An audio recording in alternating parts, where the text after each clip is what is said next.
Hey guys, how's it going? Kripparrian here. Today I want to bring you guys not a sponsored video, not Hearthstone. Oh my god, what is going on? Well, I checked out this game. It's called Slay the Spire. A lot of people had been playing it. A lot of people have been recommending it to me.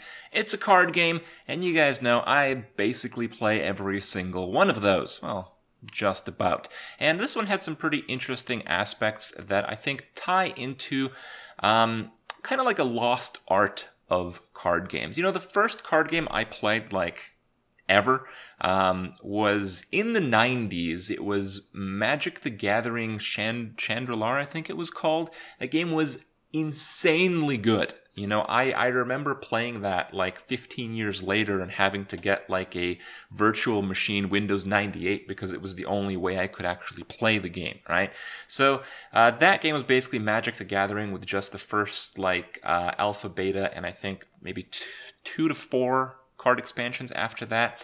And it capitalized on aspects of a card game that could only be possible in a PvE card game environment. You know, a lot of us right now, we try to get like validated when we play games. It's like, oh my god, I got rank 10 for the first time. Yeah, good for you, that's cool and stuff. But you know, most people don't really care.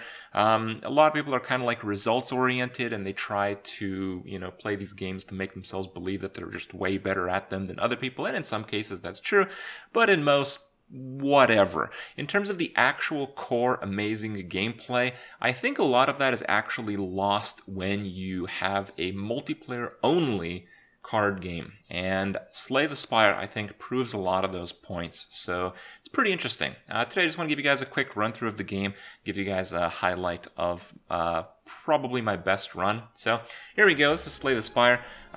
Just warning guys, the graphics are not great. I don't really give a crap. I play the games for the gameplay. I know some of you guys do not, though, however. So, yes. So, when you start, you can only do the Ironclad. And once you beat the full thing with the Ironclad, you can do it with the Silent. And they said in a couple weeks, when the game is fully launched, you're going to get a third character here. Some speculation that it's going to be a mage-like character or something. I don't really know.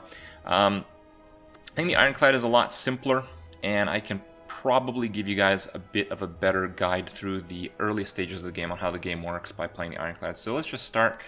So when you start, it gives you like some of the story and stuff. You first encounter the whale, and the whale gives you some options to get your character started. So your character has health points. You lose health points. Your health does not regenerate just by itself, but the Ironclad has a relic. You can get like a whole bunch of relics, so you can get them all. They'll all show up here. They have different abilities. You can actually lose relics in some cases. This one at the end of combat, so at the end of fighting something, you heal for 6, and that's pretty good. Some other relics have some very crazy effects. Some have situational triggers. For instance, there is a relic out there that you gain an extra energy point, so it allows you to play more cards each turn if you're at full health. So healing at the end of combat is a pretty powerful effect, and it can be quite powerful when combined with others. So when you first start the game, you get an option of 4. So let's see, I get to remove a card from my deck. So this is my starting deck.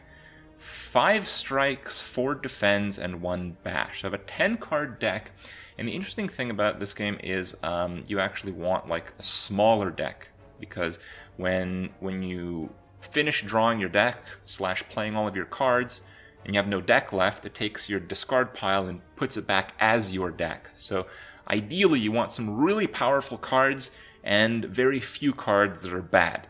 And typically the cards that do straight damage are bad. Blocks like armor, this is quite good. You're going to need some kind of block, and you want some like high power cards. It's actually a pretty high power card bash that you start with. Anyway, so I can remove a card from my deck. That's generally very powerful, but some of these are probably more powerful. Lose all my gold to obtain a random rare relic, or lose my starting relic to obtain a random boss relic. Probably go with one of those. Relics, Accumulation of Relics is probably one of the most effective ways to play this game. I don't know. Let's go with that one. What did I get? While your HP is at or below 50%, you have 3 additional strength. well, that has negative synergy with that. So we kind of got wrecked. Anyway, so the way you beat the game with one of these classes is by killing the final boss 3 times. So there's 3 of these maps, and each one is harder than the last, but your character, if you're smart about it, is going to get stronger as you progress through. The legend here tells you you can do paths, but you can't go downwards. So for instance, if you go from this question mark to this fire, you can't go to that question mark. You can only go up. Only upwards. That's how it works. The question marks can be a multitude of different things. The merchants is where you spend gold. We don't really have gold because, well, we traded it all for a random relic, which ended up being garbage. These guys are pretty easy encounters, and these guys with bigger horns are pretty difficult encounters. These are called elites, but killing an elite gives you a random relic, and again, accumulating a large number of synergistic relics is typically how you get the most powerful character. Campfires gives you a choice to upgrade a card or heal, and if you have certain relics or certain abilities, it gives you more options at Campfires. So that's basically the important stuff. Treasure, you get a relic, but you can't really go without a treasure.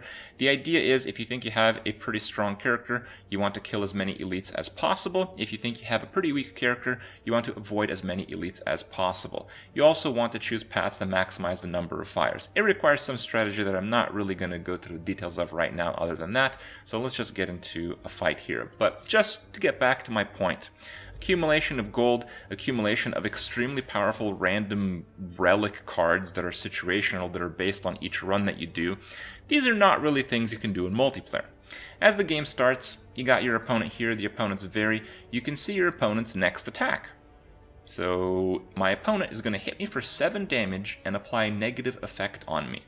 Again, this is not possible in a multiplayer card game, because if you're playing against another player, how would he know what you're about to do unless it's, you know, a bit weird, let's say. So we know that he's going to hit me for 7. I can lose some health, it's not a big deal, but later on you probably don't want to lose any health. I think I'm okay with losing some health because I'm going to regain 6. If I do a bash and a defend, I'm going to take 2 damage. Bash makes it vulnerable, which makes it take quite a bit more damage. I don't really want to take 7, so let's do the bash, let's do the defend. That's the 3 energy, and that's it. So those cards go away. His action now goes through.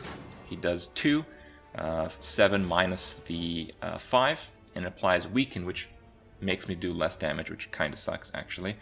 Now he's going to hit me for 12. That's actually a lot. So again, we don't want to lose more than 6 health here, so we're going to do defend, defend. It's going to hit us essentially for 2. Going to hit him for 6. And end turn. Now I have no deck.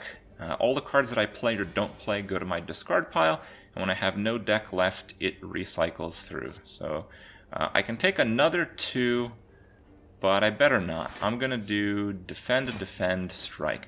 Typically, defensive play is more rewarding than offensive play, unless that offensive play has some kind of ramping damage effects that are mostly possible with the other class.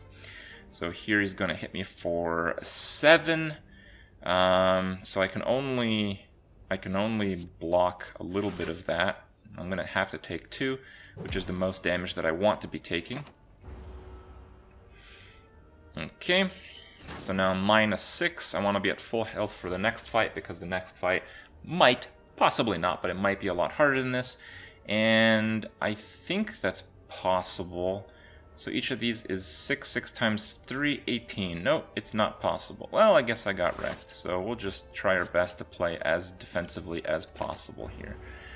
Alright, and we just have to draw 2 strikes, and I think that's actually guaranteed. So we're going to have a guaranteed lethal here.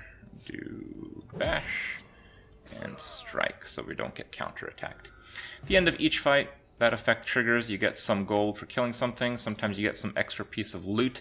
This is an elixir. The elixirs go at the top. These are like one-time use abilities, and when you defeat any monster, you get to add a card to your deck or choose to not add a card to your deck. Again, remember, cards are competing for other draws, so you definitely don't want bad cards in your deck. Spend all the energy, deal 5 damage to all enemies X times. So this could do like 15. I guess that's okay. But again, just straight damage cards doesn't seem to work from my experience in the late game here. and probably armaments. You can upgrade cards, actually. I don't know if I can show you guys too quickly here. I can go to a campfire through 4 question marks. Probably not. I encountered a monster. I don't really want to go through with that. But basically, you get the idea. Almost all the mechanics that make this game interesting would not be possible to execute properly if the game was a PvP multiplayer game. So the design concept of Slay the Spire is, well, let's not make a multiplayer PvP game. Let's make a PvE card game. And what are the things that we could do in a PvE card game that we couldn't do in a PvP card game? And at the end of the day, it seems to be like this game is quite successful. A lot of people are very interested in it, and rightfully so. A lot of cool mechanics, and I wish other games kind of had this bit of focus. We kind of saw a little bit of that in Hearthstone's Dungeon Run mode, but I think Hearthstone can go a lot further, and hopefully the industry pushing this idea, specifically Slay the Spire, might lead other games to do the same.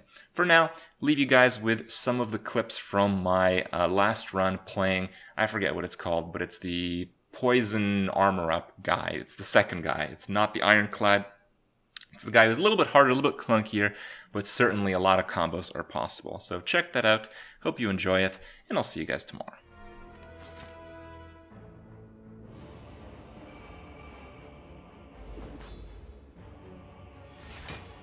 Got some gigantic shit here.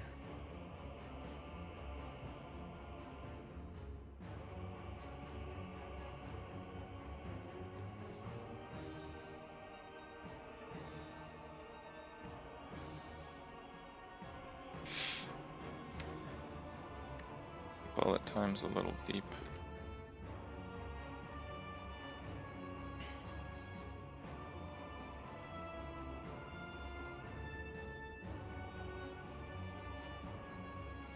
Acrobatics is 4. 1, 2, 3, 4.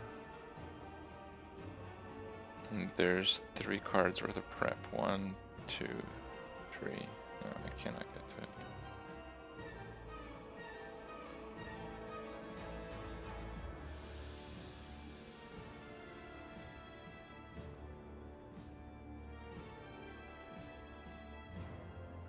Yeah, I need to start doing poison, but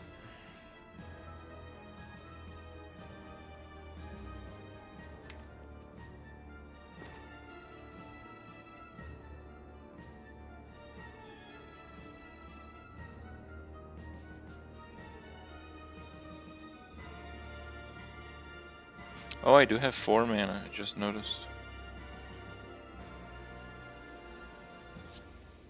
That changes things.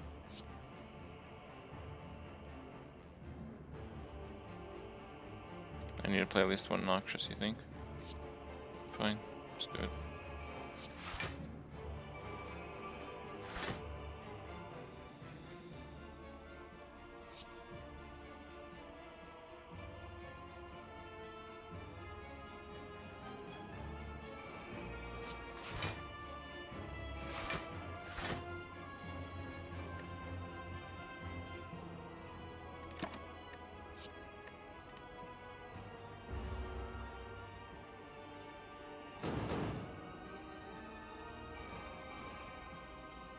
Oh, they get stronger.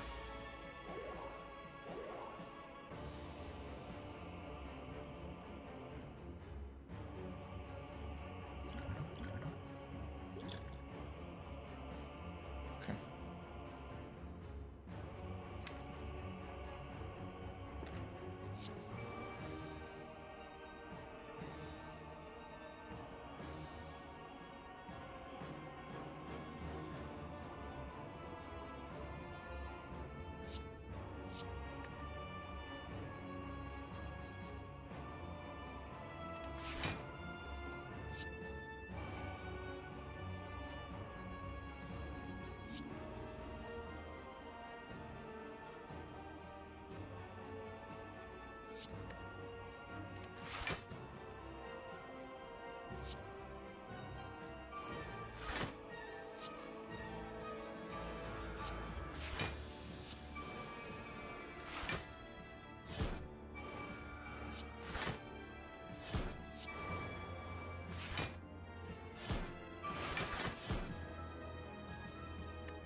hate to do that, but I have to.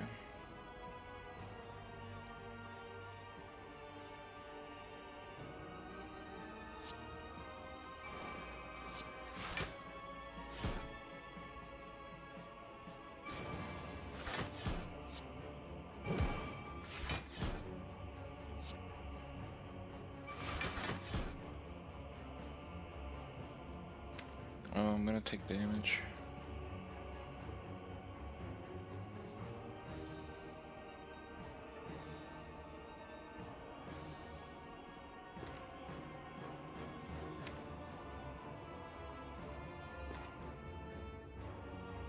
Doesn't matter.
Don't need to use potions yet.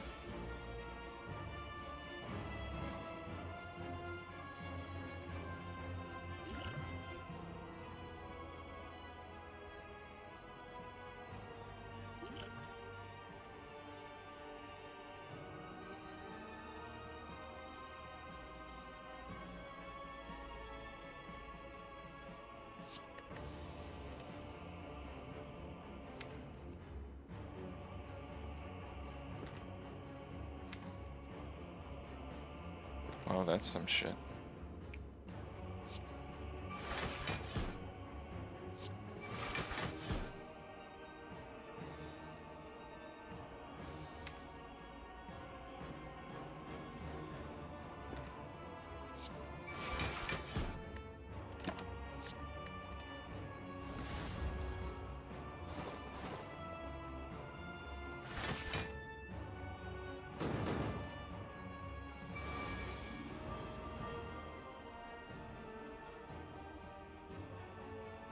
I actually would very much like to see my deck right now. It's gonna be over soon.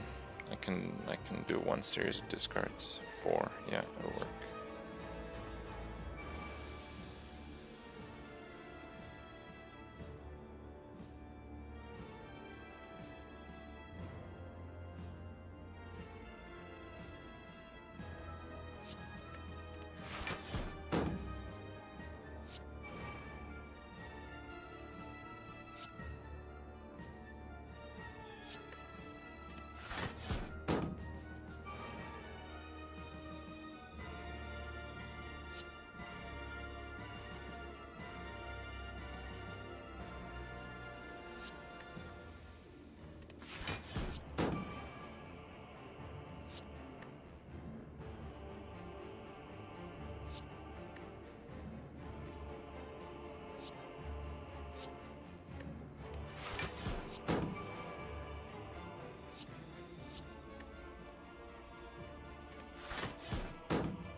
This is bad.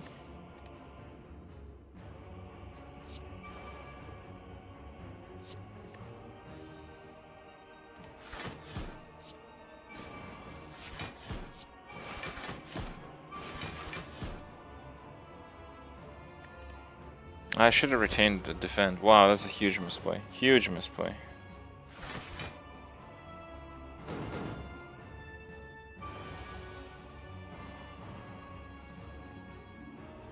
Huh. Okay, well, it's over soon. That's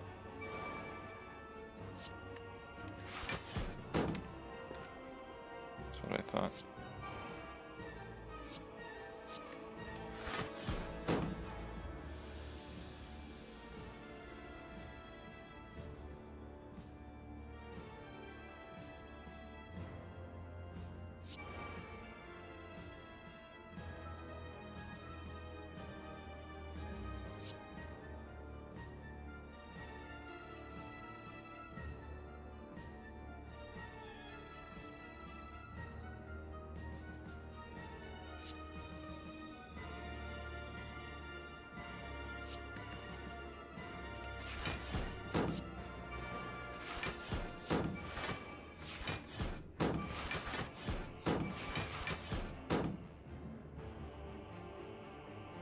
Nothing's dying in 2 no matter what.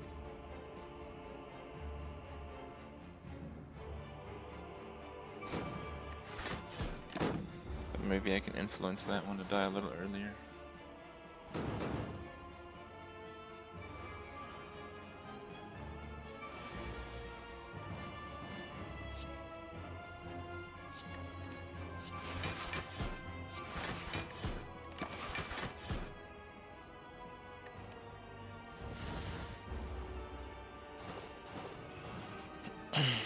$129 poison. Wow.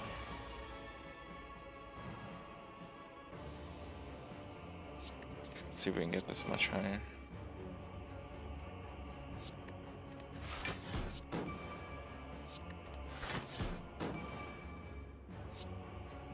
No. Oh, I have the poison stab already. What am I doing?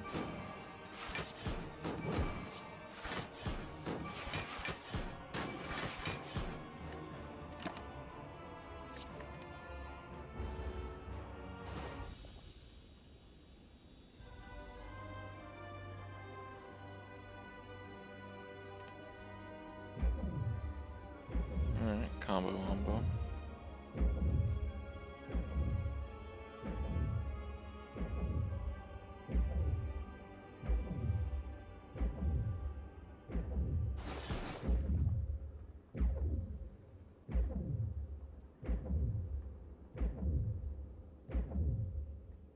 Well, a lot of people have played this game, I guess.